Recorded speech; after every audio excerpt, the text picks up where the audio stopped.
Hello everyone, this is Shruti from All About Stocks and welcome back to my channel. Let's look at the market. Looking at today's candle, हमने ये कल discuss करा था market में कि market में अभी बहुत एक्सट्रीम फियर जोन है एंड जब भी मार्केट में एक्सट्रीम फियर जोन होता है तो वहाँ से यूजुअली मार्केट में बाइंग आती है. So there are a few things that I like to discuss. So first thing first, हमारा पुट कॉल रेशियो अभी ओवरसोल्ड जोन पे है, विच मीन्स दैट यहाँ से मार्केट में रिवर्सल आना चाहिए. And also abhi global mood is really bad. I mean, the global sentiment is not really good, and that is the major reason why हमारे market में एक डाउनफॉल हमें देखने के लिए मिला था. So if you talk about Nifty आज ऑलमोस्ट फ्लैट ही खुली. It was hardly 30 points down, so उसको हम फ्लैट ही कंसिडर करते हैं. एंड देन उसके बाद निफ्टी वापस नीचे जाती रही. So if you look at the 15 minutes candle, we are able to see कि निफ्टी में वापस हमें कंटिन्यूस सेलिंग मिली. अंटिल आफ्टर 1 PM निफ्टी में हमें थोड़ी सी बाइंग देखने के लिए मिली थी. सो if you look at the day candle for Nifty, हमें ये दिखेगा कि निफ्टी में एक हैमर बना हुआ है and hammer is signal for a positive market, for a bullish market, right. So as of now there is nothing जिसकी वजह से आइडली मार्केट को नीचे जाना चाहिए. But there is just one negative factor in the market at this point of time कि जो अभी FIs की नेट लॉन्ग पोजिशन है that is approximately at 10%, where in even during Covid time FIs की नेट पोजिशन, जो net long position थी, वो 12% थी.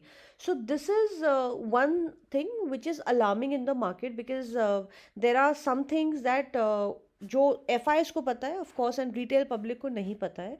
सो एक चीज़ ज़रूर मार्केट में अलार्मिंग है, but apart from all of that अभी हमारी मार्केट का फर्दर नीचे जाना नहीं बनता है. So but having said that we will still be working on levels. So हम नोट डाउन करते हैं कि हमारे कल के लिए लेवल्स क्या होंगे. सो सिंस मार्केट में एक हैमर बना है तो हम हायर साइड पे इस हैमर के ऊपर ही काम करेंगे.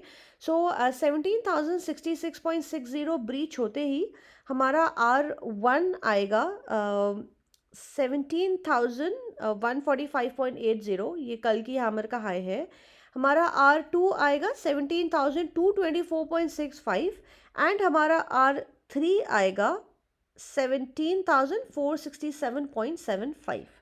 एंड इन केस अगर हमारा लो ब्रीच होता है जो कि 16,828.35 पर है, in that scenario let's check. Yes, so in that scenario हमारा सपोर्ट 1 आएगा 16,855.55. हमारा, I am so sorry, am I checking it right? No, in that scenario हमारा सपोर्ट 1 आएगा 30 सितंबर की कैंडल का लो विच इज 16,747.70. सपोर्ट 2 हमारा 27 जुलाई की कैंडल का हाई आएगा बिकॉज यहाँ पे निफ्टी में गैप छूटा है. सो पॉसिबिलिटी है कि निफ्टी इस गैप को फिलअप करके वापस यहाँ से रिवर्स ले ले. सो 16,653.45 हमारा सपोर्ट 2 है एंड सपोर्ट 3 हमारी 19 जुलाई की कैंडल का हाई आएगा 16,359.50. उसका रीज़न है बिकॉज निफ्टी में यहाँ पर भी सपोर्ट छूटा है. सो पॉसिबिलिटी है कि निफ्टी इस गैप को फिल करके यहाँ से वापस ऊपर घूमे. So that is it. हमने लेवल्स दे दिए हैं for tomorrow. Now coming to Bank Nifty. So bank Nifty में भी आज एक हैमर ही बना है and let's look at the 15 minutes chart कि बैंक निफ्टी में क्या हुआ है. Yes, so bank Nifty is the same. Bank Nifty में हमें कंटिन्यूस सेलिंग देखने के लिए मिली है एंड देन अप्रॉक्सीमेटली 145 से हमें बैंक निफ्टी में लास्ट में थोड़ी सी बाइंग देखने के लिए मिली.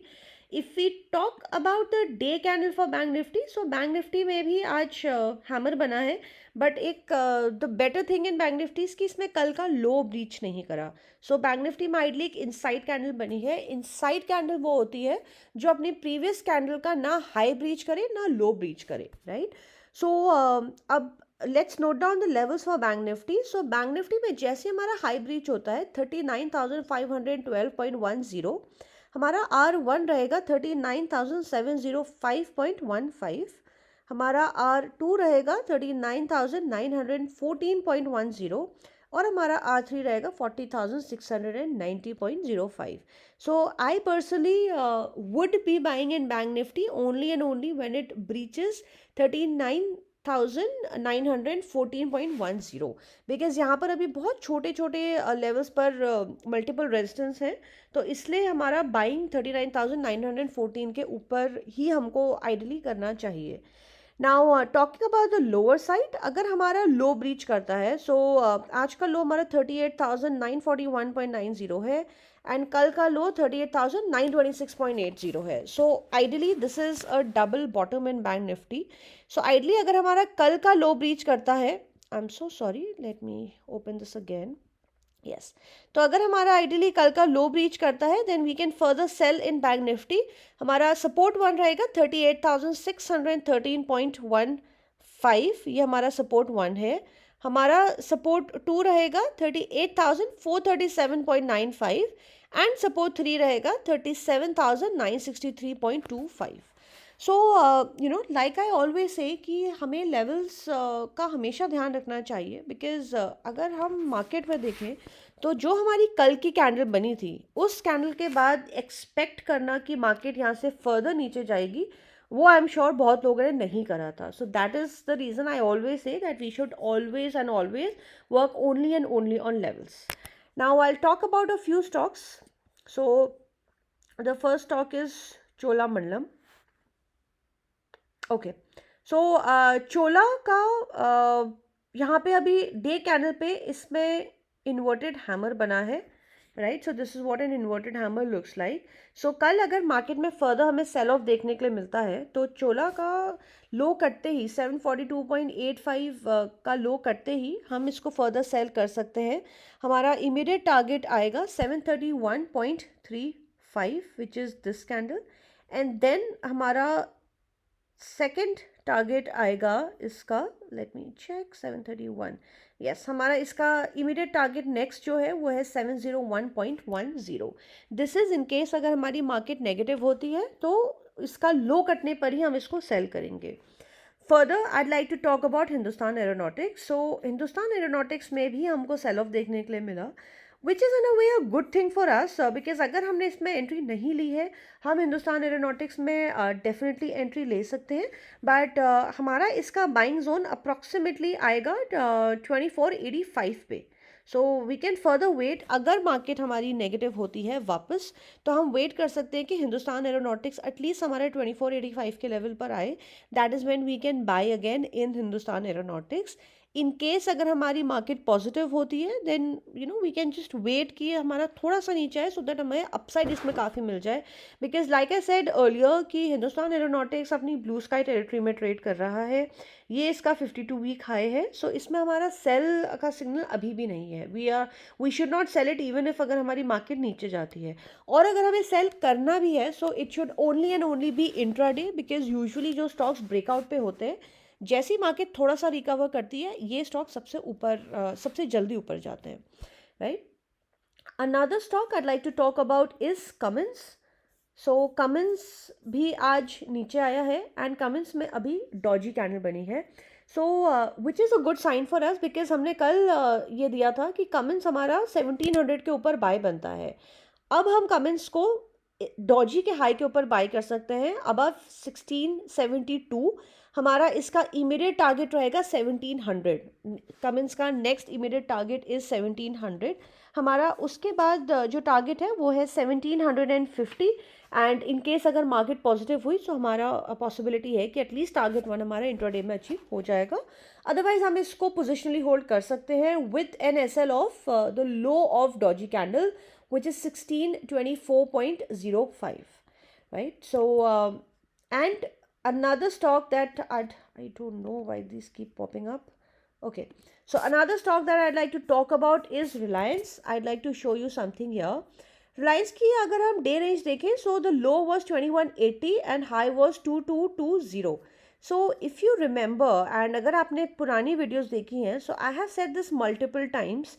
इनफैक्ट जब हमने रिलायंस को सेल का सिग्नल दिया था कि रिलायंस में हमारा सेल बनता है, हमने इसका टारगेट दिया था 2180 का, बिकॉज 2180 पे रिलायंस का एक बहुत इंपॉर्टेंट सपोर्ट है.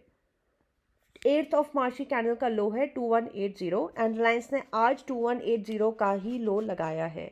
सो इन केस अगर रिलायंस इस लो को कल काट दे फॉर एनी रीज़न, अगर मार्केट नीचे होती है, अगर रिलायंस इस लो को काट दे तो रिलायंस हमारा यहाँ से फर्दर सेल बनता है। इन केस अगर रिलायंस यहाँ से कल ऊपर जाए तो ये रिलायंस का डिमांड जोन है। यहाँ से रिलायंस में यूजुअली हमें बहुत अच्छा बाउंस बैक देखने के लिए मिलता है, राइट। सो लेट्स चेक, अगर रिलायंस ने फर्दर इस लो को काट दिया तो हमारे यहाँ से नेक्स्ट लेवल्स रिलायंस के क्या होंगे।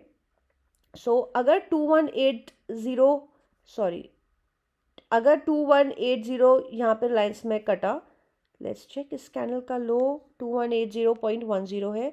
हमारा नेक्स्ट इमीडिएट टारगेट आएगा 2155.60, उसके बाद आएगा 2132.30, ये दोनों हमारे इंट्राडे में अचीव हो सकते हैं, एंड देन आएगा 2108.95। So just a disclaimer again and again, अगर रिलायंस ने 2180 नीचे की तरफ काट दिया और एक 15 मिनट्स की कैंडल सस्टेन करती है, we can further sell Reliance. In case अगर रिलायंस यहाँ से वापस घूम जाता है तो ये रिलायंस का हमारा बाइंग जोन है। हमारा रिलायंस का अगर हम लेट्स से फॉर एग्जांपल अगर हमने इसको 2200 पे if you are able to buy it, अगर कल 2180 का लो नहीं लगता, नहीं कटता एंड रिलायंस अगर पॉजिटिव है, एंड लेट्स से अगर हमने इसको 2200 पे अगर हम परचेज करते हैं रिलायंस को, तो हमारा इसका फर्स्ट टारगेट जो होगा वो हैमर का हाई है 2220। हमारा इसका टारगेट 2 आएगा 2254, and then next target will be 2300 round level, right. ये हमारा, so Reliance is a stock that हम दोनों बाइंग एंड सेलिंग के लिए उसको कंसिडर कर सकते हैं depending on the market tomorrow. इसको हम इंट्राडे ले सकते हैं। अगर रिलायंस ऊपर रहता है, 2180 नहीं काटता, देन हम इसको पोजिशनली होल्ड भी कर सकते हैं, right. So that is all for today, and I just like to request my viewers कि अगर आप वीडियोस देखते हैं और अगर आपको कंटेंट पसंद आता है and if it's helping you in the market, so आप प्लीज़ वीडियो को लाइक करें और अपने फ्रेंड्स के साथ शेयर करें। इससे हमें बहुत हेल्प मिलेगी चैनल को ग्रो करने में। And also please don't forget to subscribe to the channel, इससे आपको कोई भी इंपॉर्टेंट नोटिफिकेशंस मिस नहीं होंगी। So because we have started posting few shorts as well, so इससे आपको वो नोटिफिकेशंस डेफिनेटली मिस नहीं होंगी, right? So that is all, and I wish you a great trading day tomorrow and have a good day. Bye bye.